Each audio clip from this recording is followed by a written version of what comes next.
السلام عليكم. هذه هي مكتبة ثقافة ملوي كده. هنا امهات الكتب طبعا من ايام الفضل عبد الحميد وغيره وغيره وغيره وغيره محطوطة. في طبعا كتب زيادة مش لاقيين مكان ومتشالة في كراتين طبعا. لا وفي اعلن وفي جرح عليه. في جرح عليه. وهو حتى المكان غير ملائم انه حد يقعد فيه ويفتح كتاب ويقدر انه هو يتثقف ويملأ ويحشي مخه بهذه المجموعة الثقافية الحضارية حقيقة يعني.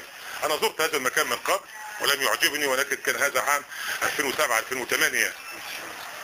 مكان غير لائق. اطلب من السيد المحافظ سمير سلام ان هو بدل ما يمر في شوارع ملوي ويبص على العرفاني فقط ويبص على نادي نصر الرياضي ويخش في حته يخش مخبز. هنا زي المخبز بالظبط. هذا مخبز العقل يا سياده اللواء سمير سلام.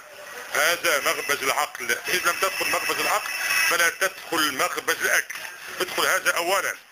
رساله من موقع ملوي اونلاين اقولها لكم بكل صدق وصراحه. لقد خدعنا النظام السابق واعوانه، ولقد خدعنا ايضا احمد ضياء الدين محمد خليل، ولكن نثق في قدرتكم على الحل. هذا مكتب مبنى مقام فقيه تحتيه المطافي وفقيه الشمس. كيف يعمل هؤلاء الموظفون؟ ورش مجلس مدينة. وطبعا احنا اجراس الكنائس متناغمة مع صوت الاذان، يعني حاجة نفتخر بيها، واحنا شجاع يعني حب الوحدة الوطنية، ويا ريت يضرب جرس الكنيسة كل 5 دقائق ويؤذن الاذان كل 10 دقائق. هذا لا يزعجنا في شيء، ولكن هذا الكلام وضجيج المطافي وعربيات يعني نعمل ايه؟ انا روح من داخل الموضوع. كتبها والكاميرا لا تكذب، وموقع ملوي مشهود له بالصدق والامانه. شوف يعني عايزين على الاقل حتى يا سيدي الفاضل. اغلب ملوي لا تعرف استاذنا الكبير الخضري عبد الحميد الثقافي، مثقف الواعي الدليل المشهود له في المنتجعات الدولية وفي العالم كله. يعرفون من هو الخضري عبد الحميد، ولكن شباب ملوي اغلبهم لا يعرفون. رحمة الله عليك في كل زمان وفي كل مكان. اردت طبعا ان انقل صورة حية للسادة المسؤولين عن نسميه ايه، انا مش عارف نسميه ايه، سوق الثقافة بملوي اللي هو قصر ثقافة ملوي. سوق الثقافة. السلام عليكم ورحمة الله. حد ليه مطالب هنا عايز يقولها؟ طيب اتفضل. السلام عليكم. تلفزيون ابيض واسود ومفيش كمبيوتر ولا في انترنت، واحنا في عام 2011. الثورة قامت بالانترنت، قامت بالفيسبوك والتويتر، ولكن هنا عندنا نحب نعرض موضوع مفيش غير تلفزيون ابيض واسود، ويمكن القناة السبعة فقط ومش شغال.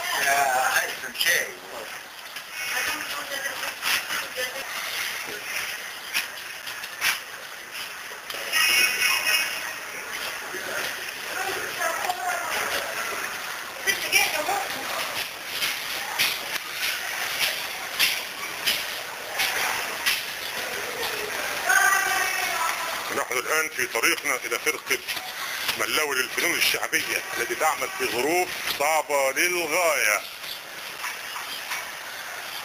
يصدق سمير سلام لا يحدث.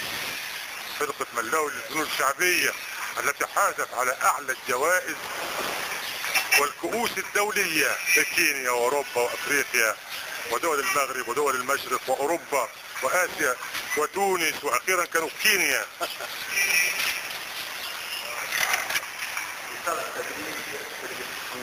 دي الفنون الشعبية بقى دي.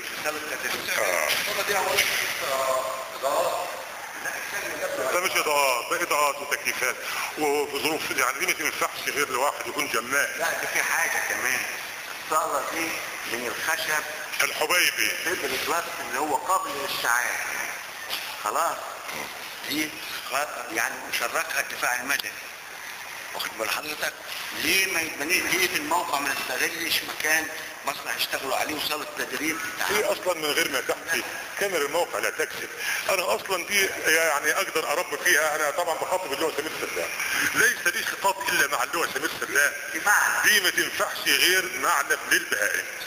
يعني انا عودتك على الصراحه منذ ان قدمت الى ارض المنيا، وكنت اول مؤيدين ليك برغم تعارض الشديد، تعارض الكثيرين ضدك، ولكن انا قلت اللواء سمير سلام نجربه احنا لما ونشوفه.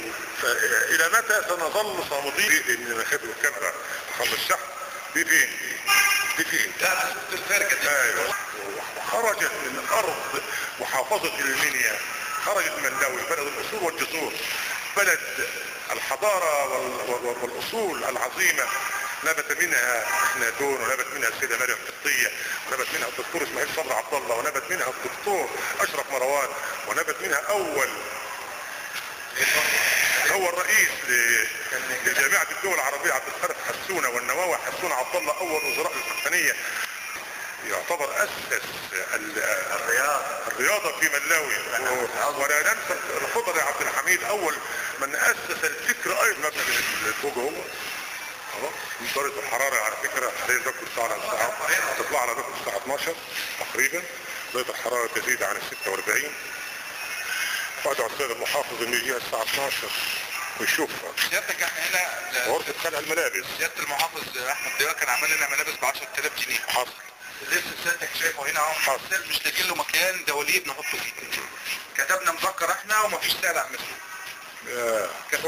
ده شرف لا مكوى ولا ترابيزه مفيش. عايزين حاجه تحت الملابس زي ممكن يعد والتراب بتعلوه الاتربه. طلبنا 3 دواليب يعني عمل لك كده في تراب، في تراب.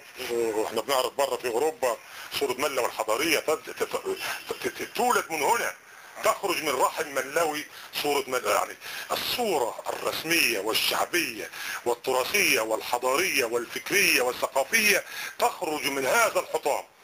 ليه رغبة يا دكتور يا سيادة اللواء سمير سلام ان تسمعني، ان تسمع صوت العقل، ان تسمع صوت الضمير من مواطن مصري غيور على بلده، ان تأتي غدا او بعد غد او بعد غد في زيارة مفاجئة لا يعلمها احد الا انت فقط، وتقول انا عايز اروح قصر ثقافة ملاوي زي ما سألت انا وجيت، وتسأل انت وتقعد مع الناس الطيبين دول، المدير، تقعد مع الراجل امين مخزن الخردة او العقدة او الملابس، وتسألهم اشرب كوباية شاي اخواتك زي ما انت قلت، وتجلس معاهم على كرسي انت وحظك وطلع مكسر وطلع سليم، ويعرف مشاكلهم.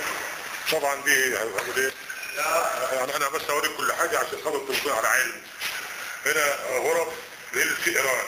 ده سيادتك عاملين له دواليب للاعضاء بتاع الفرقة. احنا ما نقدر بالجود خير. في نهاية حديثي معك ماذا تقول؟ الوضع انت شايف اقول ان وضع أليم مهين لقدر الثقافة والفن في ملاوي. بالعسك انا اطلع برا هوري له. طبعا ما يصحش، ما يصحش، سواء انا بستغلها او ما بستغلهاش. يعني انا اعمل ايه؟ انا على السريع ده اكسسوار المسرح، يعني انا اعمل ايه؟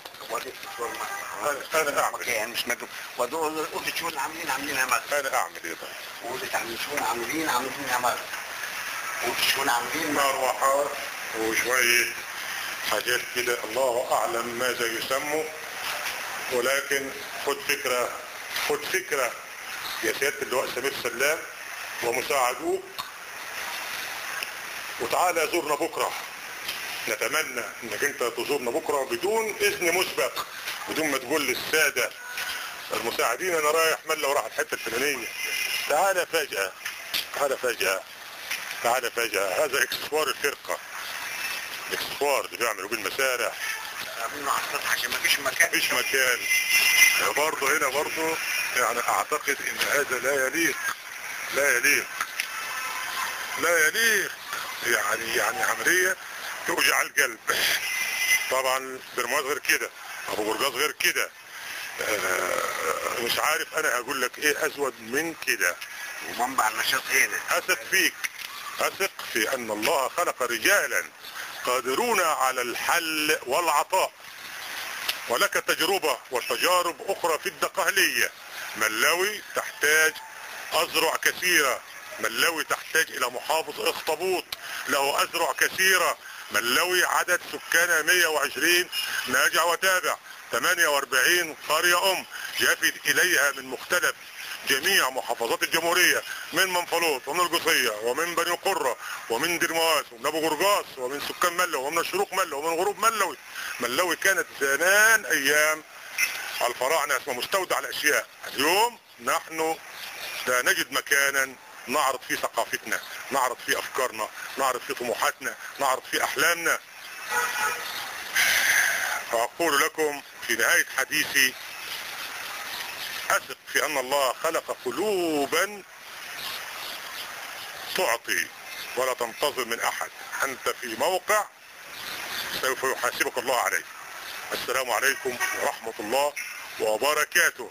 من موقع ملوي اونلاين، موقع ملوي الرسمي، قدمنا لكم صورة حية، صورة حية والكاميرا لا تكذب، عن وضع قصر ثقافة ملوي وفرقة ملوي للفنون الشعبية ونادي الطفل المجاور المهجور منذ فترة ومكتب بريد ملوي الرئيسي. والسلام عليكم ورحمة الله وبركاته. كان معكم محدثكم ابو زيد علي ابو زيد، رئيس تحرير الموقع.